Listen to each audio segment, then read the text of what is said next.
ભાગવત 12 સ્કંદમાં ટૂંકમાં પરિચય આપી દઉં ને સીધા 10મા સ્કંદ તરફ પ્રયાણ કરીએ.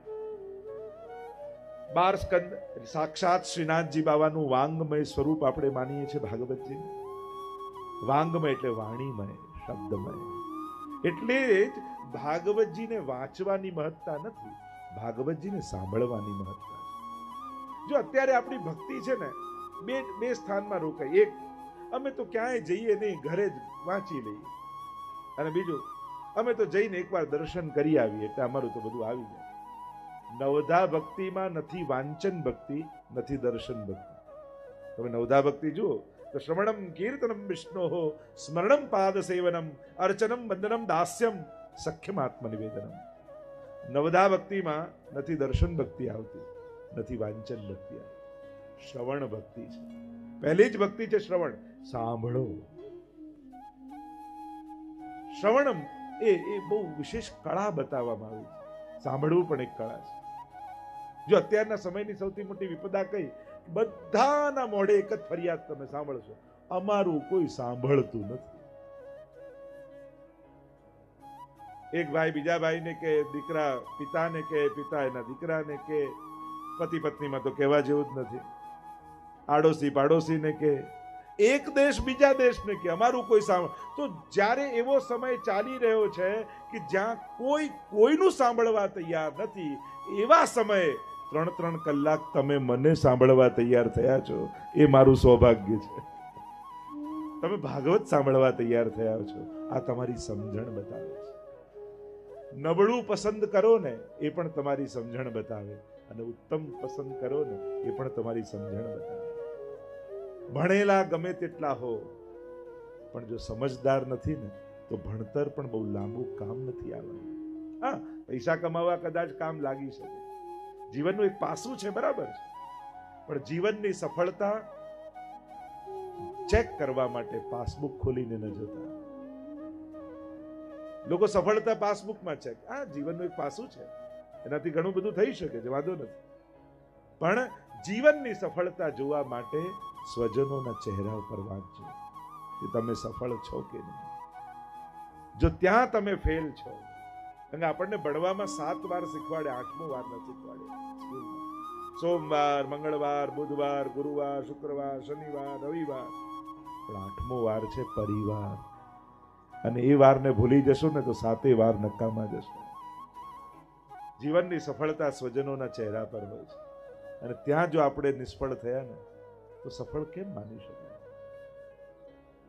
જીવનની જે સાચા અર્થમાં સફળતા આપણે કહીએ છીએ, તો જે ચર્ચા કરી રહ્યો છે, જ્યારે કોઈનું સાંભળવા તૈયાર નથી, અને એવા સમયે તમે આવું ઉત્તમ પસંદ કર્યું, તમે આજે ભગવાનને સાંભળવા બેઠા.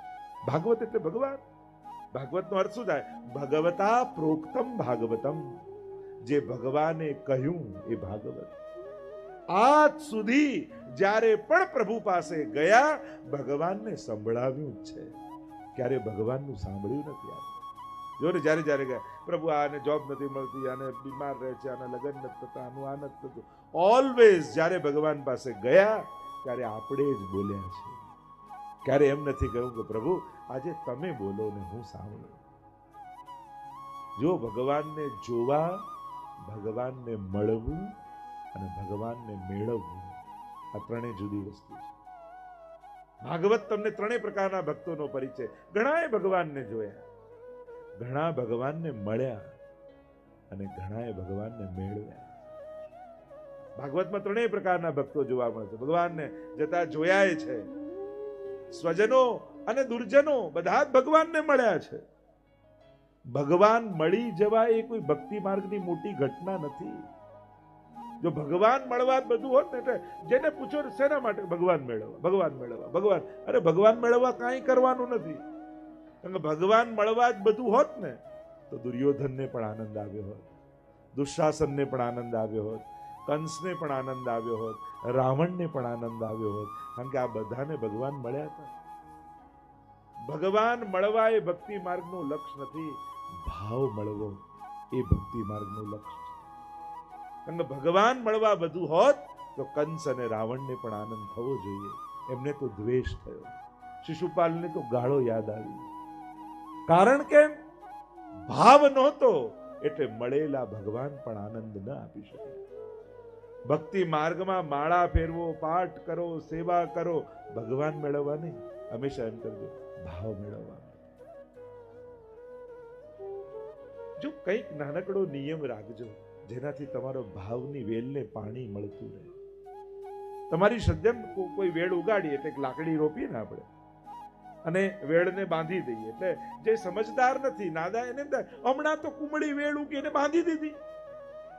લાકડી એનું બંધન નથી, એના વિકાસનો આધાર છે, એની વૃદ્ધિનો ટેકો છે. તમારા નિયમો તમારા બંધન નથી, તમારી શ્રદ્ધાની વેળના ટેકા છે. તમે એને બંધન માનશો ને તો ભાર લાગશે, પણ ટેકો માનશો ને તો હાંસ થશે. એક માળા છે ને, આ માળા થકી ભગવાન મારી જોડે જોડાયેલા છે. આ એક યમનાષ્ટકનો પાઠ કરું છું ને, એક કરું છું, વધારે નથી થતું, પણ એક યમનાષ્ટકના પાઠ થકી યમુનાજી મારી જોડે જોડાયેલા છે. અરે 5 મિનિટ એક પાઠ કરતા લાગે, ભાવ એ કરો આ 5 મિનિટ યમનાષ્ટકનો એક પાઠ કરું છું ને તો યમુનાજી 24 કલાક મારી રક્ષા કરે છે. એક અષ્ટાક્ષરની માળા ફેરવતા મને 2 મિનિટ લાગે છે, પણ એક માળા ફેરવું છું ને 24 કલાક ઠાકોરજી મારી રક્ષા કરે. આવો ભાવ રાખીને માળા ફેરવશો ને તો માળા કરવાનો આનંદ બદલાઈ જશે. આવો ભાવ રાખીને યમનાષ્ટક કરશો ને યમનાષ્ટક કરવાનો ભાવ બદલાઈ જશે. આપણે તો બંધન કરવું જ જોઈએ ને કરવું પડશે ને, ના તો શું કરો, આ રીતે ન લો ભગવદ નામ. ભગવદ નામ તમારો આધાર બનવો જોઈએ, તમારી તાકાત બનવી જોઈએ. ભગવાન તમારી કમજોરી ક્યારે ન બનવી જોઈએ. તમારા પુણ્યો, તમારા સત્કર્મો, તમારી ઉદારતા, તમારા સદગુણો તમારી કમજોરી નથી, તમારો બળ છે. હંમેશા જે સદગુણોને તમે માણી ન શકો ને સદગુણો બહુ ટકશે. કોઈ જેમ તેમ બોલ્યું અને તમે શાંત બનીને સહન કરી લીધું અને ઘરે આવો તો તમને અફસોસ થાય કે આનંદ થાય. મોટા ભાગે આપણને અફસોસ થાય, જો આટલું સંભળાવી ગયો અને આપણે તો કઈ બોલવાનો ચાન્સ જ ન મળે. અફસોસ કરશો ને તો તમારી અંદર સહનશીલતા બહુ ટકશે ને, પણ તમને ખુશી થવી જોઈએ. એ આટલું બોલ્યો પણ મહાપ્રભુજીનો સેવક છું, મેં બધું સહન કરી લીધું. ઠાકોરજી મને સહન કરવાની તાકાત આપી અને સહન કર્યું એનો આનંદ તમને થશે ને તો એ ગુણ સદાય તમારા હૃદયમાં ટકી જશે. જ્યારે જ્યારે સદગુણોનો આનંદ આપણી અંદર જે રહેલા છે એને જો માણશો નહીં તો પછી ગુણો ટકશે નહીં, એનો અફસોસ થશે ને પછી એ છૂટી જશે, બહુ વાર નહીં. તમારા ગુણોને માણો. તો એ સદગુણ છે એ બીજાની અંદર નથી જે તમારી અંદર છે, એ વાતનો તમને આનંદ અને ગૌરવ થવો જોઈએ. આટલા સંસારના સંકટોની વચ્ચે પણ રોજ 1 કલાક ઠાકોરજીની સેવા હું કરી શકું છું, એનો આનંદ તમને થયો. ઘણી વાર મોટી ઉંમર થાય ને પછી લોકોને અફસોસ ચાલુ થઈ જાય, પછી જીવન બાળે, હવે પહેલા જેવી સેવા થતી નથી, હવે પહેલા જેવું દોડાતું નથી, પહેલા જેવા રહ્યા જ નથી તો પહેલા જેવું ક્યાંથી થાય. હવે તો નીચે બેસાતું નથી તો ચેર પર બેસીને કરો, કોણ ના પાડે છે. હવે યાદ રહેતું નથી તો વાંચીને કરો, કોણ ના પાડે. કોઈ શાસ્ત્રમાં એમ લખ્યું કે વાંચીને યમનાષ્ટક કરો તો 50% ફળ અને મોઢે કરો તો 100% ફળ. ક્યાં એવું લખ્યું છે? વાંચીને કરો. કરો, અફસોસ શા માટે કરો છો? લોકોને જીવ બાળવાની આદત પડી જાય મોટી ઉંમર. ના, જે થાય છે ને, જેટલું થાય છે ને, જે કર્યું એને વાગોળો અને જે થાય છે એટલું કરો, પણ આનંદમાં રહો. જીવ બાળતા બાળતા હવે તો પહેલા જેવી સકડી થતી નથી, આ મિશ્રી ધરું છું પ્રભુને, પ્રભુ કે આય લઈ જા પાછી, મારે આય નથી જોઈતી તારી. આમ રડતા, હવે કોઈને ડાઇનિંગ ટેબલ પર રોજ રડતા રડતા થાળી મૂકો તો એને થાય ને ભાઈ તું રહેવા જ દે, ના કરીશ. જે કરો હરખથી કરો, ઉત્સાહથી કરો, ઉમંગથી કરો. એ રીતે મિશ્રી ધરો કે મિશ્રીમાં ઠાકોરજીને તમારી સખડીની થાળીનો સ્વાદ આવી જાય. કારણ કે તમારું ઉમળકો એને સ્વાદ આપે છે. પ્રભુને વસ્તુનો આગ્રહ નથી હોતો, પ્રભુને હાથનો આગ્રહ હોય છે. નાનકડું બાળક હોય ને, સારામાં સારી વસ્તુ, એની ભાવતી વસ્તુ અજાણે હાથથી આપો તો એટલે એને વસ્તુની મહત્તા નથી હોતી, એને હાથની મહત્તા હોય છે. દવા પણ માના હાથે પી લે પણ ચોકલેટ પણ અજાણ્યાના હાથે ના લે બાળક. એમ અમારો ઠાકોરજી પણ બાળક છે ને. તમે મિશ્રી ધરો ને તો તમારો જાણીતો હાથ છે. જે હાથથી સકડી ધરી હતી ને એ હાથ મિશ્રી ધરી રહ્યો છે. એટલે પ્રભુ એક એક મિશ્રીમાં તમારી સકડીનો સ્વાદ લેશે. મૂળ વાત એ છે, પ્રભુને વસ્તુનો આગ્રહ છે જ નહીં, પ્રભુને તમારો આગ્રહ છે. અને એટલે જ તો પોતાના વૈકુંઠના બધા સુખ છોડી તમારા રસોડાના 2x2 ના ખાનામાં કેમ રહેવા તૈયાર થયા ઠાકોરજી? ધુમાડા ખાતા ખાતા એ રહે છે કે નહીં આનંદમાં? કેમ? વૈકુંઠમાં શું તકલીફ હતી? વૈકુંઠ જેવો ભોગ ધરી શકવાના છે, વૈકુંઠ જેવું સિંહાસન લાવી શકવાના છે, વૈકુંઠ જેવા શૃંગાર ધરાવી શકવાના ના. છતાં એ બધું છોડીને કેમ આયા? કારણ કે વૈકુંઠમાં તમે નહોતા એટલે, અને એને તમારા હાથની સેવા લેવી હતી ને, એટલે પોતાનું બધું જ સુખ છોડી તમારા હાથની સેવા લેવા ઠાકોરજી તમારા ઘરે આવીને બિરાજી. એટલે પ્રભુ માટે એના વૈકુંઠ કરતા પણ તમે વધારે મહત્વના છો. આપણે વ્યવસ્થા બતાવીએ, આપણે સાધન બતાવીએ, આપણે વસ્તુ બતાવીએ. ઠાકોરજી કે પણ આ બધું મારે જોઈતું જ નથી, મારે તો તારી જરૂર છે.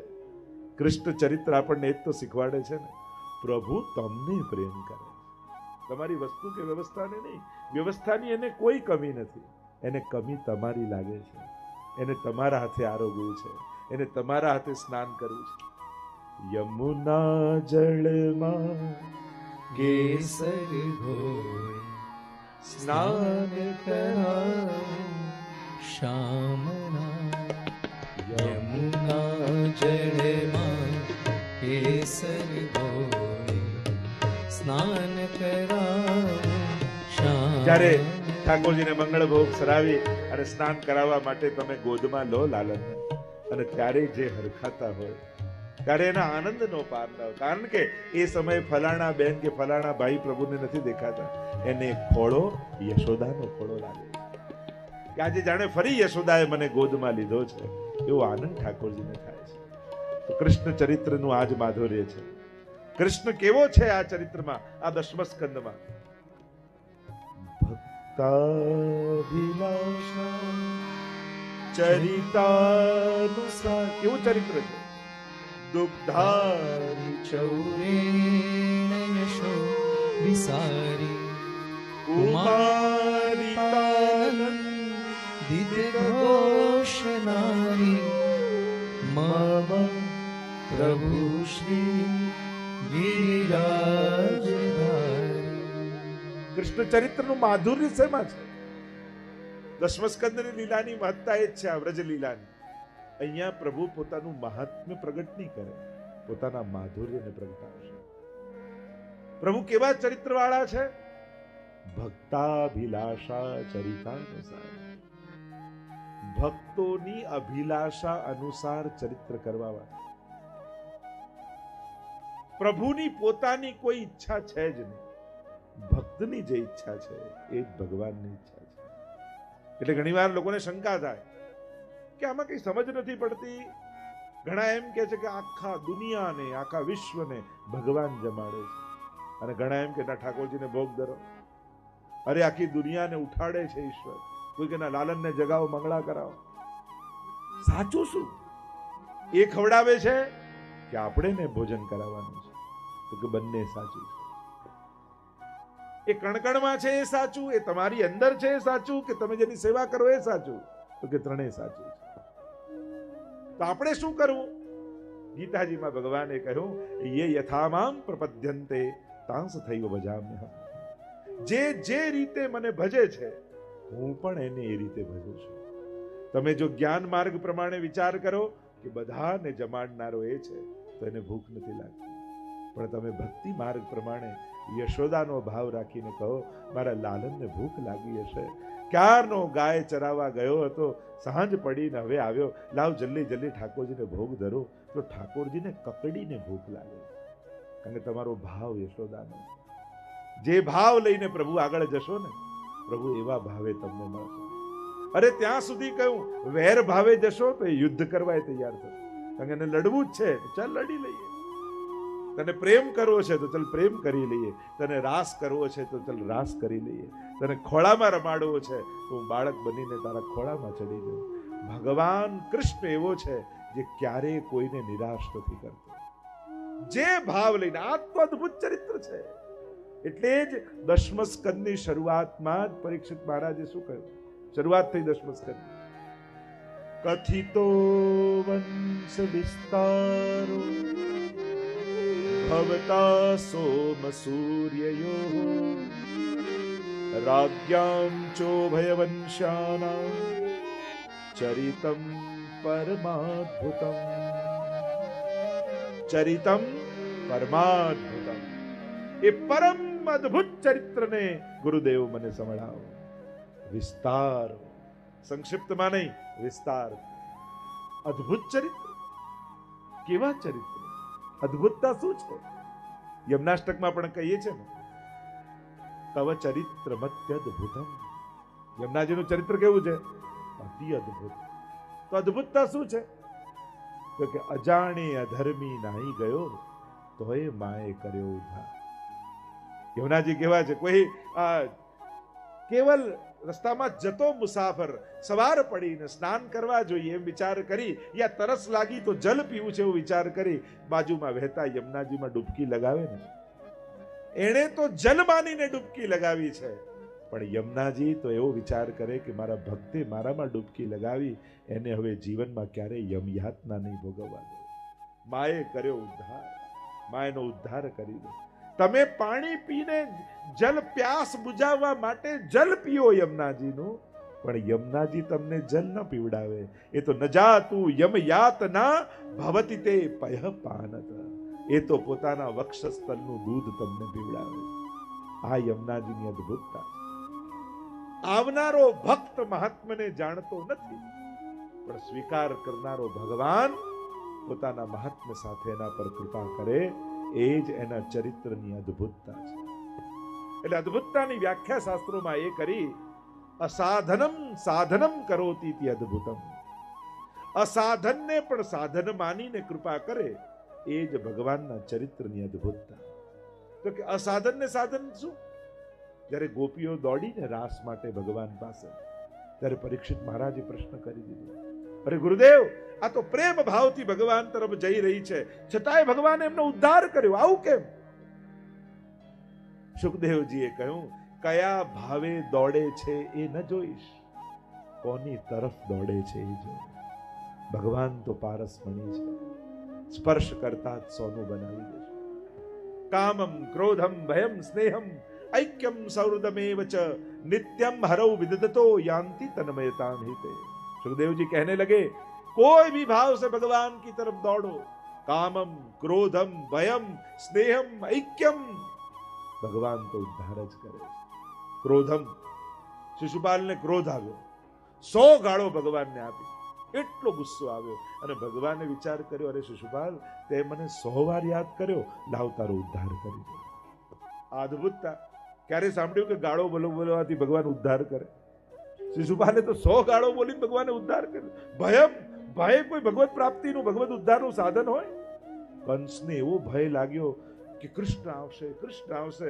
દ્વારપાલમાં, સિપાહીમાં, પ્રધાનમાં, જ્યાં જુએ ત્યાં એને કૃષ્ણ દેખાય. ભગવાન કહે, કંસ, તને તો સર્વાત્મ ભાવ થઈ ગયો, લાવ તારો ઉદ્ધાર કરી દો. ઓ ભય કોઈ સાધન છે? અસાધનમ સાધનમ કરોતિ ઇતિ અદ્ભુતમ.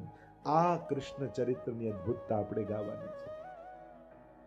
તમે કોઈ પણ ભાવે જાઓ, પણ એ કૃપા સિવાય બીજું કાંઈ નહીં કરે. ક્યાંય તમે સાંભળ્યું કંસને મારીને ભગવાને નરકમાં નાખ્યો હોય? રામે રાવણને મારીને નરકમાં નાખ્યો એવું ક્યાંય સાંભળ્યું? આપણે શું સાંભળીએ? કૃષ્ણએ કંસનો ઉદ્ધાર કર્યો, રામે રાવણનો ઉદ્ધાર કર્યો. ભગવાન ક્યારેય કોઈની અધોગતિ કરતા જ નથી. ભગવાન એક ભગવાન જ તો છે જે પાપમાંથી મુક્ત કરી શકે. એટલે તો ગીતાજીમાં બંને હાથ ફેલાવીને આમંત્રણ આપે છે, સર્વ ધર્માન પરિત્યજ્ય મામ એકમ શરણમ વ્રજ અહં ત્વા સર્વ પાપેભ્યો મોક્ષયિષ્યામિ મા શુચિ.